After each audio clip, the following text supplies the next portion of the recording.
by Beth Thomas and Russell Blackman from the Big Issue, who are going to give us an overview of the organisation. Beth is the head of partnerships and programmes, and Russell is the MD of the publishing part of the organisation. So, without further ado, I'll hand over to you two. Thank you very much, and thank you very much for the invite to come down and speak to you all.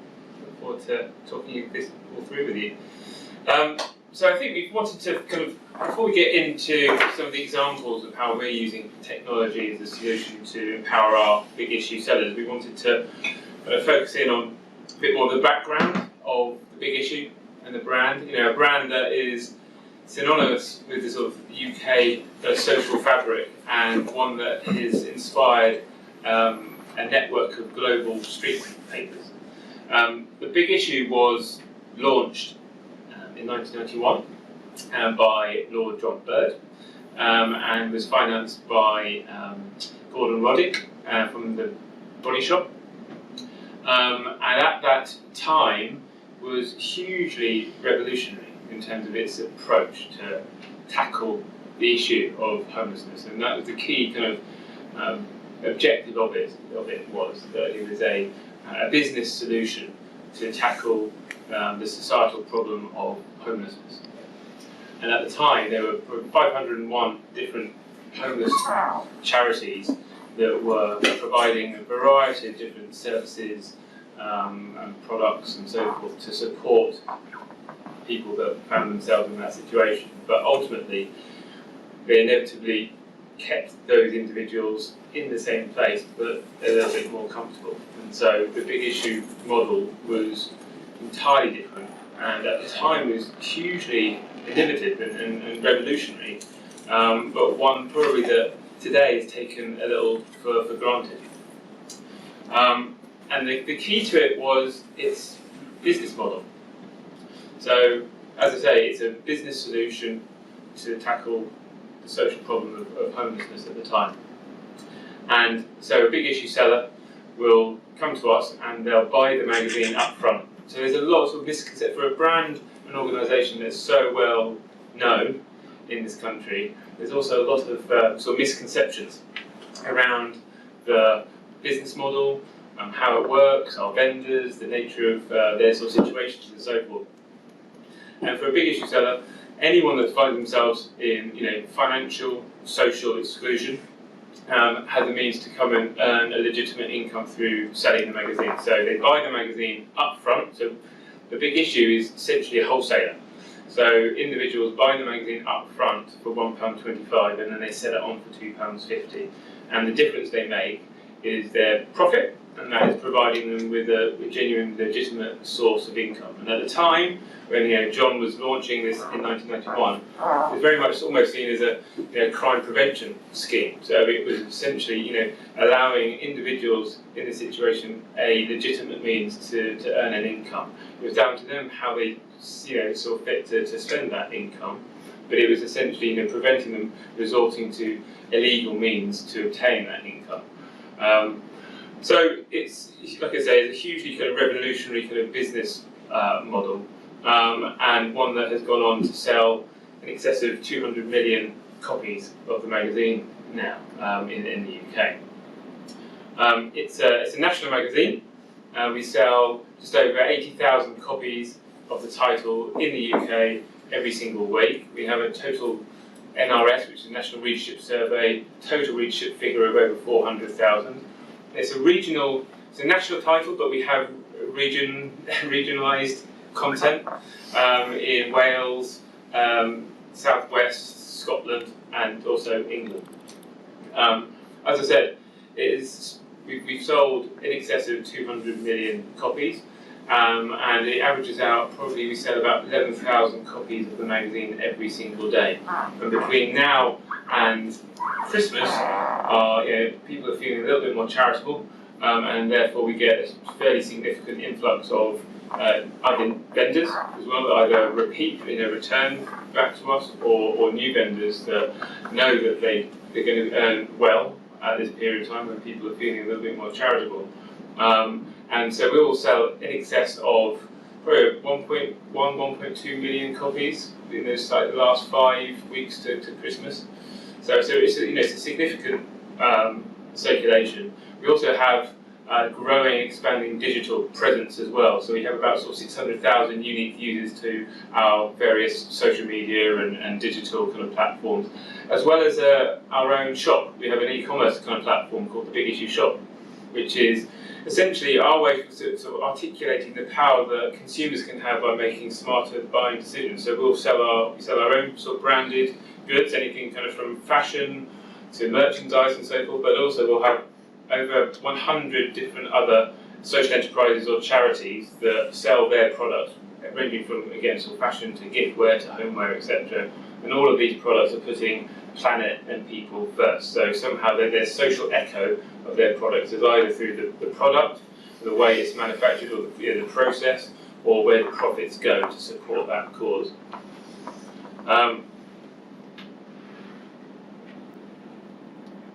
It's also worth giving some context to why this sort of Big Issue grew. Some of you may already be aware, but the Big Issue magazine and publishing arm is obviously a key main component that everyone's heard of, but is one component of a family of organisations. So beyond the magazine that's sold on the high streets each day of the week, we have a social investment banking arm called Big Issue Invest, which was set up in 2005. And that looks to invest money into other sustainable social enterprises and charities that support our mission. And our mission is to dismantle poverty through the creation of opportunity. So we will borrow money. This is not revenue that comes from our kind of copy sales or anywhere in the other kind of core business, but we will borrow money from major banking corporations and high net worth individuals, and then we'll lend that money out. And so we've invested in over £30 million into over 300 social enterprises, but also we have partnered on a couple of retail funds. So for any individual consumer that wants to ensure they put their sort of long-term sort of ISA, stocks and shares ISAs or pension pots into social and ethical outcomes, then the Big Issue is partnered with one with Aberdeen Standard Life and one with Columbia Threadneedle. And now we manage the social impact of those retail funds. So in total, we manage or have invested over 300 million at this point. We also have Big Issue Foundation, which is our registered charity. So probably worth noting that the Big Issue itself, the company, the magazine, is not a charity. We do not take any sort of government handouts or any other sort of traditional charitable fundraising activities. It's driven, our income streams are driven purely through our commercial line of work, whether that be through our copy sales, obviously, a key component, advertising income. We do a lot around kind of more corporate partnerships and activities. Whereas our Big Issue Foundation is very much there to support some of our most vulnerable vendors access the services they need to move on to more stable work and more stable lives, whether that is access to ID, access to banking facilities, which we'll come on to, and so forth. And all together, they work together, as I say, with the aim of dismantling poverty. So as I say, in the almost 30 years that the Big Issue has been in operation, we've hit some significant milestones, selling over these 200 million copies.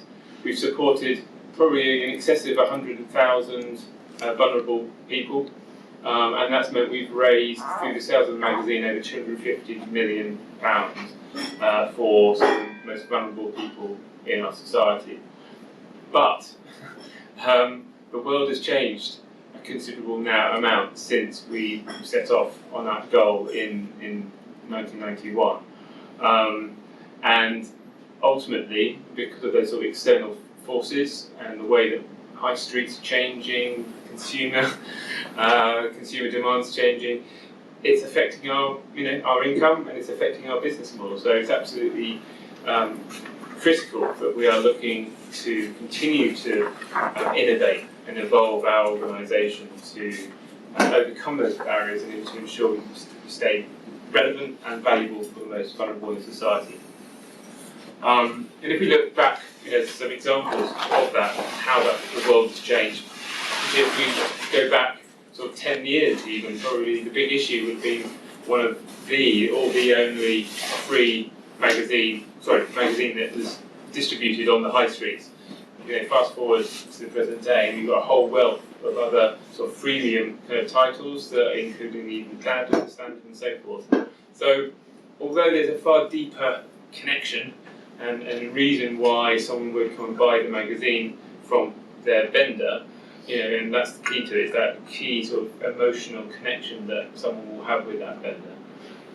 It still has put a lot of pressure on the business, and ultimately has made it a lot harder for our vendors to trade and to stand out on the high street. There's got greater competition, essentially. And I think that the key thing to the business model that I talked about earlier is beyond the means of giving them an opportunity to earn a legitimate income. It's more about all the other hugely important kind of roles it plays in terms of providing a sense of purpose and dignity, and gives them a set of some structure to their lives to ensure that they can start working their way towards more stable work. Also, the way that obviously consumers are consuming their content, with largely all through mobile content now. I think latest stats is well in excess of sort of 70% content's consumed through mobile. So obviously, everyone, we're all inundated with content and brand messaging on a variety of different devices, and that has changed consumer behaviour beyond recognition. And this is probably a fairly common sight as well now certainly for our big issue sellers. Emotionally unengaged individuals with their faces down, looking at their screens, walking straight past them. So, in some strange way, technology has been one of our kind of barriers, actually. It's been one of our kind of biggest sort of challenges of how do we ensure we can maintain that crucial emotional connection with some of the most vulnerable in society, and giving them a means to engage with the public, build confidence, build skills, and move forward in their lives. And we're looking now at ways to completely turn that on its head, and utilising technology as a force for good, essentially. Okay, Welsh dulcet tones to you now. So, homelessness and poverty are at record levels, and after 10 years of austerity, you see things get consistently worse. The UN Special Rapporteur came over and said that due to the ideological cuts to public services since 2010, it's led to tragic consequences. So food banks are on the rise, and in-work poverty is a well-known and well-heard phrase, and in certain parts of the country there are more and more children now living in poverty. One of the more shocking statistics is a recent report from the ONS, which described how homeless deaths had risen by around 22% in the UK, which is the highest they've ever seen. So there are lots of reasons attributed to the rise in homelessness. So there's not enough houses, not enough affordable housing. The changes to the benefit system are making people poorer. There are less support for the more vulnerable people in our society. People being released from prison aren't getting the right support that they need, and emergency accommodation isn't always suitable for everybody. And in this time of austerity, local authorities have continued to experience cuts, and charities are finally keeping hold of funding tougher each year. So we're in a cashless society. In 2019, there was an Access to Cash report which described how the shift to digital can have significant power to support financial inclusion. There are budgeting and payment tools through apps, and you can get real-time balances on your phone that provide peace of mind to those on low incomes. However, despite this financial inclusion opportunity, last year alone there were still 5.3 million adults in the UK, which is 10% of the UK population described as internet non-users. Data from a survey amongst our big issue vendors found that 40% of them didn't feel confident using the internet. 55% of them were not comfortable using a computer at all, and 44% of them had no access to computers. So there's the role of universal credit, which now requires people to be able to have a bank account and to be able to make their claim online. They need to have an email address. So this new system, although there will be some exceptions, is quite a challenging one for a lot of people in quite a vulnerable position. So to the bank account, there are currently around 1.2 million people living in the UK without a bank account, which is around 2% of the population. When you compare this with big issue vendors, that's more like 25 to 30% of our vendors who don't have a bank account. In the last 10 years, there's been this huge shift to cashless payments. So it's gone from around 60% of payments being made with cash to around 30% now. And forecasts are saying that'll be about 10% of those in 15 years' time. The British Retail Consortium have said that physical money now forms just £1 in every £5 in UK retailers. And this shift to cashless will hit the unbanked in our society, who are already paying a poverty premium on everyday bills and services.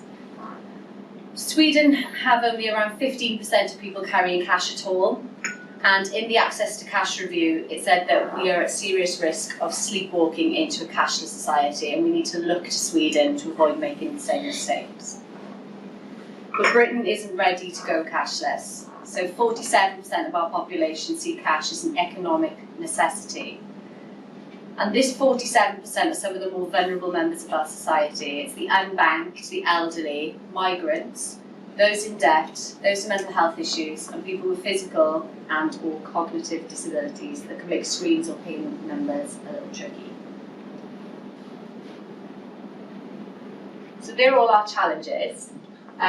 So we had to find some ways to overcome, had to find a new way to extend the values and philosophy of the big issue, to use our tech to innovate and evolve for increased stakeholder value, to engage and empower a wider audience through digital, but not losing our really important physical vendor model, and to provide a cashless payment solution that will work for all of our vendors. So we're going to just talk through three key examples of how we have used sort of technology over the last 18 months to do just that. One of them was our partnership with Konica Minolta, actually, and it was around the launch of their new AR app called Generate. And we were looking for an organisation that, first of all, we could utilise and leverage the strength of our publishing arm and the respect and trust that our brand holds, as well as the editorial integrity and quality that we deliver on behalf of other organisations. So this is where we see a lot of the development of our work commercially is going towards more kind of content-rich kind of partnerships. In the drive of kind of purpose-driven business and kind of cause-based marketing campaigns, organisations, corporates are looking for highly credible and authentic platforms to help tell their story. And obviously with the big issue, kind of brand reputation as well as our editorial credentials, we've got a really unique kind of product to be able to, and service to be able to take out to market. So we were leveraging that on behalf of Konica Minolta, that obviously was looking for a really credible way to announce their new app kind of launch, but more importantly, we kind of came up with a really authentic campaign in partnership with Konica Minolta, where it created a far greater opportunity for us to tackle the sort of misconceptions around the business model, because as I said earlier, there's a lot of misconceptions about it. Many people think it's just a free magazine that homeless people write, or it's certainly a sale return magazine kind of model, what have you. So there's some real sort of basics around the business model that's still really misunderstood. So we felt that if we could use technology and means in a way that allowed us to really tackle those misconceptions by telling through storytelling. So the idea was we utilised AR, where you take your phone, it was a truly interactive front cover, and then throughout that special edition we brought to life content. So whether that be through sort of exclusive content that readers could only gain through downloading the app and through buying that magazine, through sort of special editions where we work with musicians and so forth, and special performances through the app. But more importantly, it's about us trying to tell the stories of our vendors. And so it was a really fantastic way that we were looking to how do we utilise technology to kind of almost like reframe that relationship, where it has been a barrier in the past, around that key sort of emotional connection with the vendor. How do we utilise that to benefit our vendors? Not only, helping to tell their story, but B, is about through the marketing campaign. We delivered a marketing campaign and it, as a result of this, and it delivered well in excess of, I think it's 150 million in terms of kind of the total reach. So we've got huge kind of coverage across the country. And it ultimately created a greater value of product. So we saw copy sales of that week's edition. And obviously we've got now a license with Konica Minolta and have been using AR throughout the magazine on a semi-kind of regular basis. And that's really supported copy sales, which ultimately have meant more money into the pockets of our vendors. So for us, it was a hugely successful kind of partnership on many ways. It allowed us to create opportunities for vendors to earn more. It allowed us to tackle the sort of almost misconceptions of the brand, and also to tell the story of our vendors. I think we've got a small example here of the video.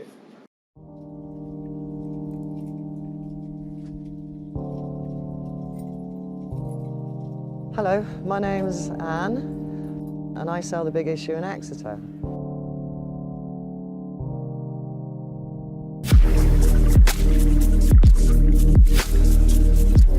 Big Issue, ladies. All right, my darlings, have a good day. I started doing the Big Issue a few months back. I lost my job and I had to go into the Universal Credit. And in the 8 weeks that it took for them to, sort my claim out, everything spiraled out of control. I went into debt with everything, the rent, electricity, anything you can think of. It just spiraled completely out of control in that 8 weeks. I think it's absolutely the cruelest thing that they've done to people over the last, since the Universal Credit has been rolled out. I was one of the first in Newton Abbot to have it rolled out with. And it screwed my life right over, right from the start to finish. And still to this day, I'm in debt, which I cannot ever get out of. Even if, even if I worked and had a job with good pay, I'd still struggle trying to get over the debt that they put me into. But being out here and selling the Big Issue, it's helped me because I have anxiety and I suffer with depression, and it kind of took me to a place where, I don't ever want to go again. But being out here and speaking to people on a daily basis, and everybody has the same type of problem. You're not in that boat on your own. Do you know what I mean? There's lots and lots of people in the same boat as you, and they're willing to have a chat with you. And once you've chatted with people about everything, it does make you feel better. It makes them feel better as well, And doing the Big Issue actually saved me. Big Issue, folks. Big Issue, folks. You all right there, love?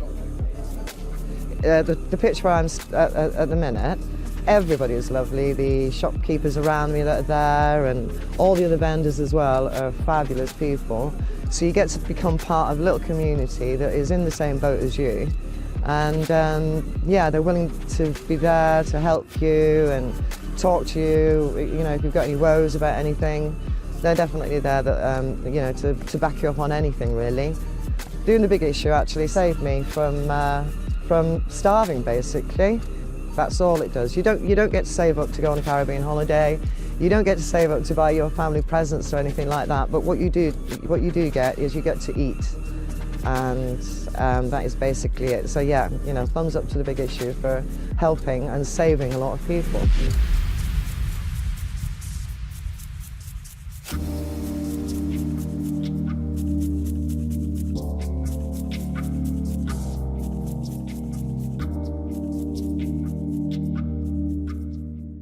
So I think it gives you sort of a flavour of how we've been using AR to really sort of tackle the stigma that surrounds selling the Big Issue, and the type of people that would come to us and need us in order to move forward.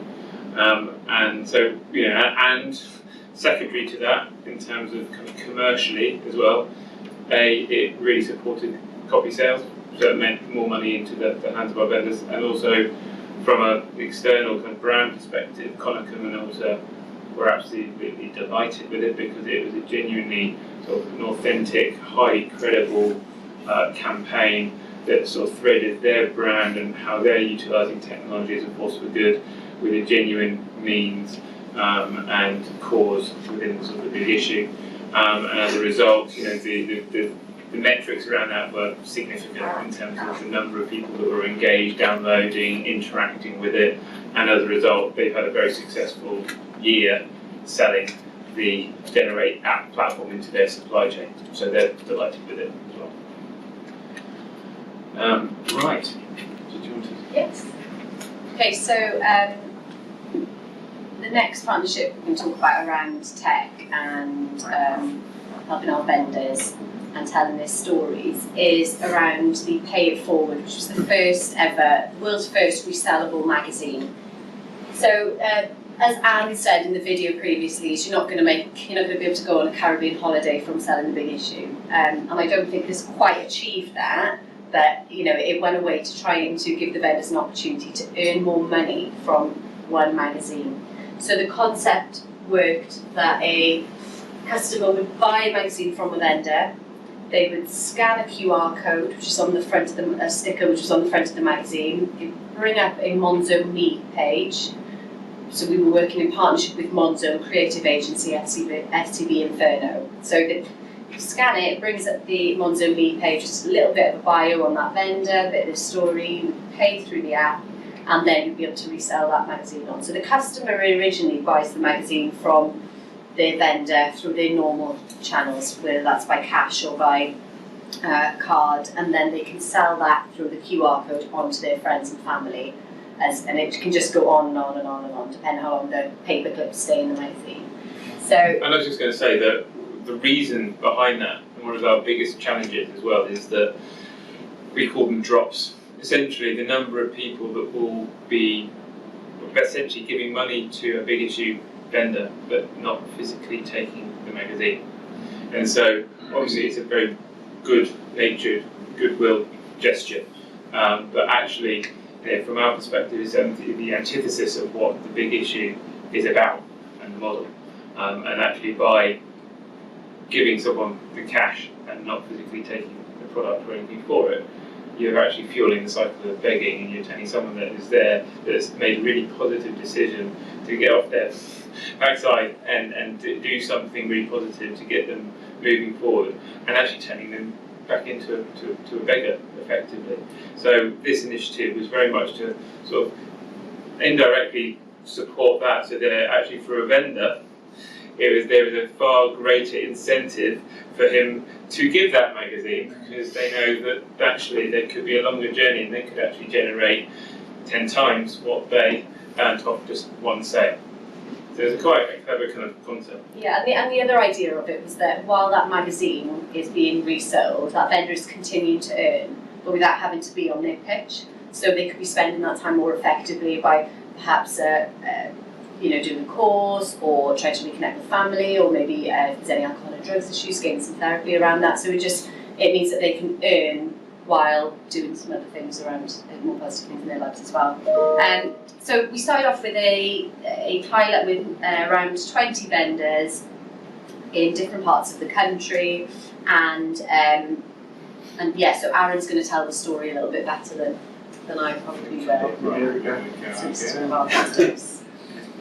So we had around 172 transactions that were resold during the trial period. The mornings, they're the hardest.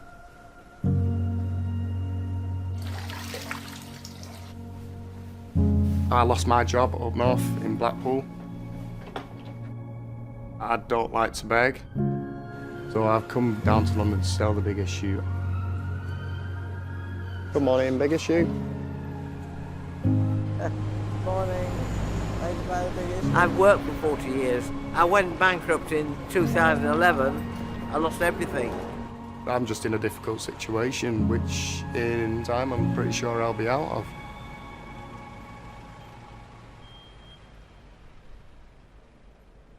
Good morning, big issue. Thanks, have a good day. Big Issue are doing a pay it forward scheme, which helps vendors like me and the Big Issue earn an extra income off the one magazine. Pay it forward is a revolutionary new idea that will enable the Big Issue to have the first resellable magazine. So that conversation they had on the street, that hasn't resulted in one sale, that's resulted in 2, 3, 4, 5, however many sales. There's this kind of social echo where the money can come back to the vendor again and again. So for as many times as they like, they can sell it on and it'll go towards you? Yeah. Oh, what a great idea. And the way they do it, it's really, really simple. Get your phone out, you open the camera app, you scan the QR code, you enter in the details, you click pay, the transaction is done. That's pretty easy. Yeah, it's pretty cool, yeah. Really easy. Cool, thanks a lot. Thank you very much. Cheers. We sell 3 to 4 million magazines every year. So if each of those magazines could be sold on just once, we would radically alter the fortunes of our vendors. My one. Make my day. Pay it forward would give me the opportunity to move on, do the things I want to do. Okay, thank you very much. Thank you very much. I'm saving that money up to go up north to see me daughter. I can't wait. I ain't seen her since November, so, and her birthday's coming up as well, so I'm gonna have to treat her.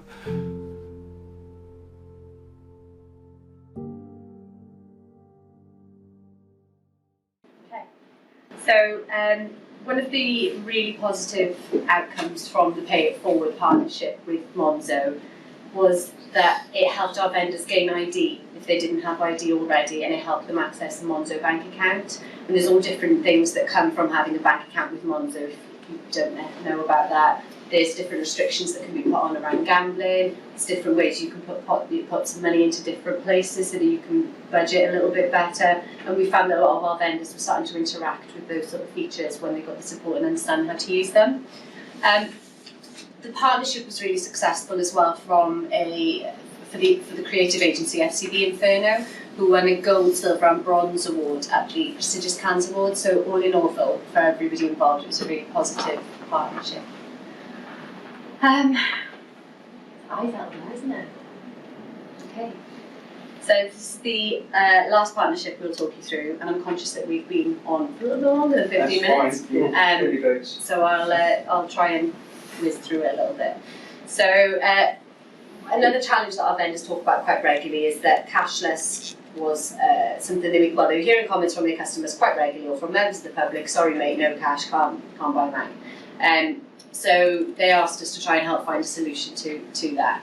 So in December last year, we ran a trial in partnership with WCIT, the Swedish fintech company, to help some of our vendors to go cashless. So they gave 20 vendors card readers so that they can start accessing cashless payments. There were things that they'd have to be able to have in place to have those. So they had to have ID, they had to have a bank account, and they had to have a smartphone. It was due to last around 8 weeks, but we extended it to get some better data and improve our learning. And we started off in a few locations, and we ended up extending those out to further places to get some better data and gain further understanding of things.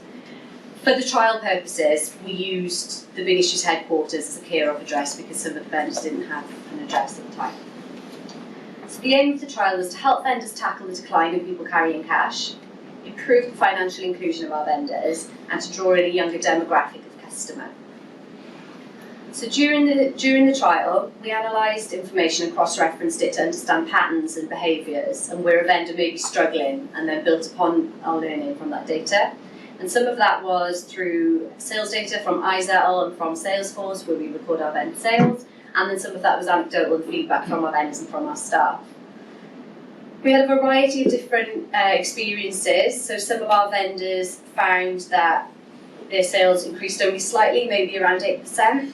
One of them found that his sales increased by 290%. So it wasn't a great seller, but it was a huge leap. And what we found with Pay It Forward and with iZettle, that actually the vendors were really excited to have a new story to tell their customers.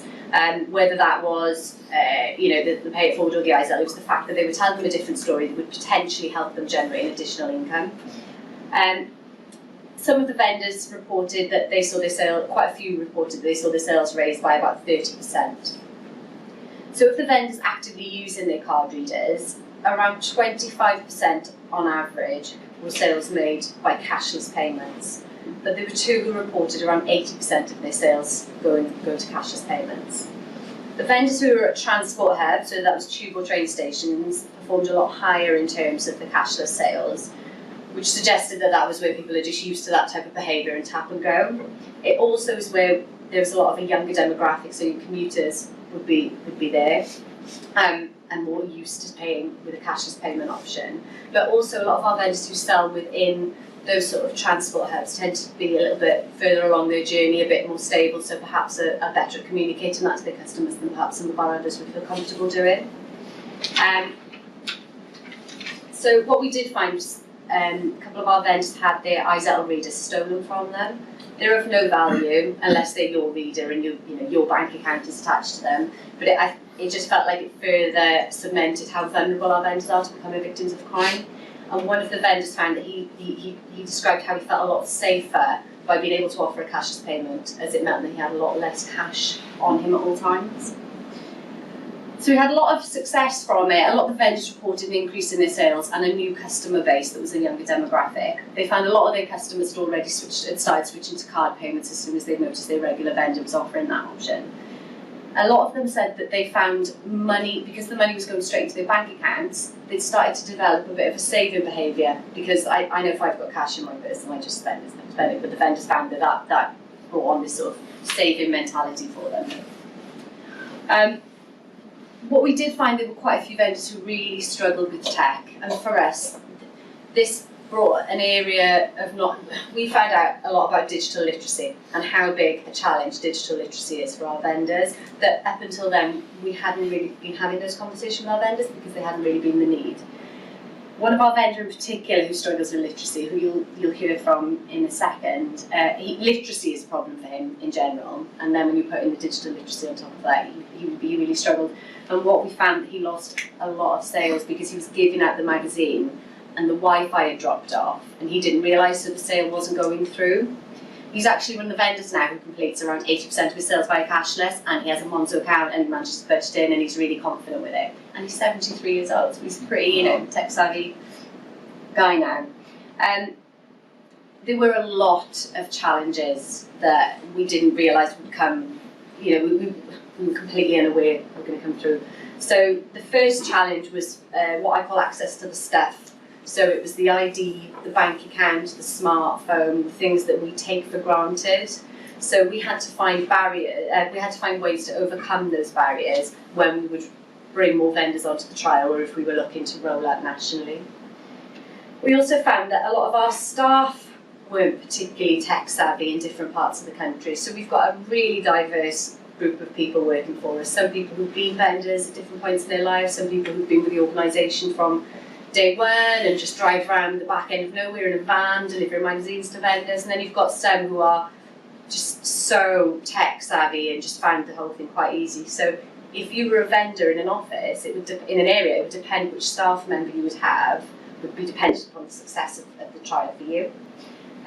We found that then similarly that same sort of experience with our vendors, so there would be a difference in their ability, their tech savviness, their digital literacy, and how they would cope with switching to the tech. Once you've done all that, the next challenge was the public trust and confidence in using their card on a street corner with somebody they may not necessarily trust in that situation. So that's something else we had to change. And then you've got your standard sort of technical challenges, a little bit like that then, signals dropping off, or not having data, or not having access to Wi-Fi, that sort of thing. So if we do Hugh's story, and then I can tell you the last bits of where we are.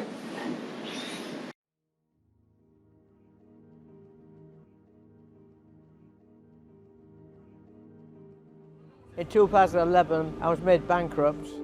The solvency people worked out that I wouldn't be able to pay my debts back till 2090. That was the wake-up call for me. It was a stark realisation that I only had a pension to go on.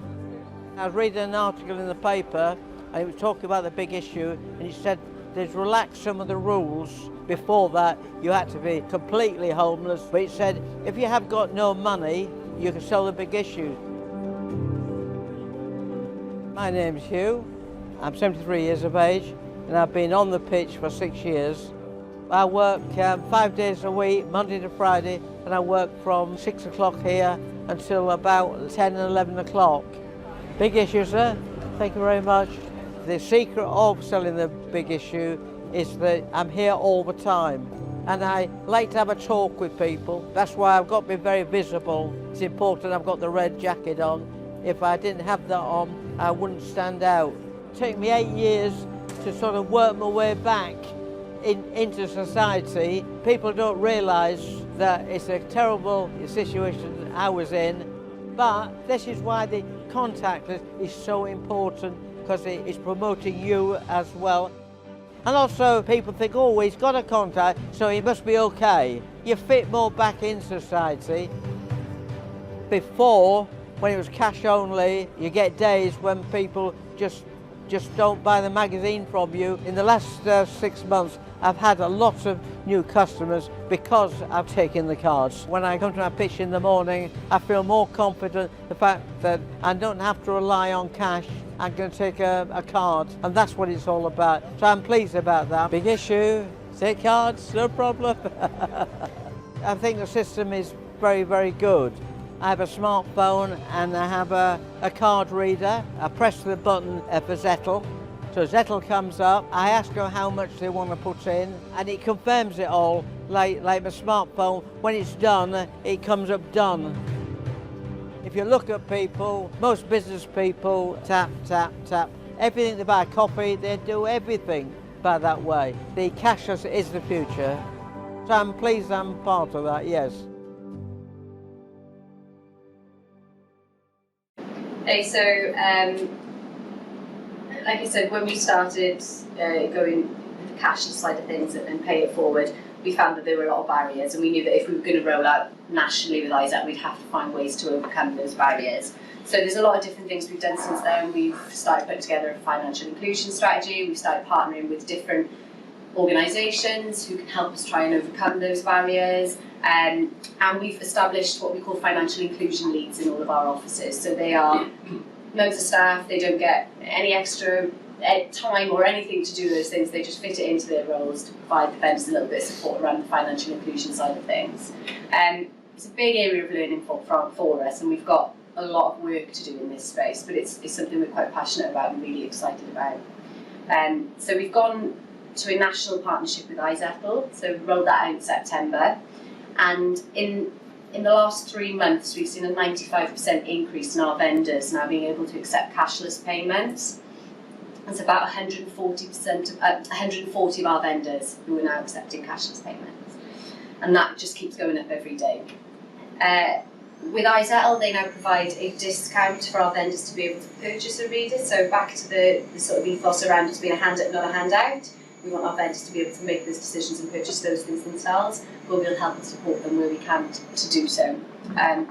And going forward, we're continuing to look at alternative cashless payment methods with a lower barrier to entry to overcome things like the ID and the bank account and the smartphone. But we're quite clear that ID and a bank account open the door for so many more things than just being able to accept cashless. So it's the two things are just as important as each other, really.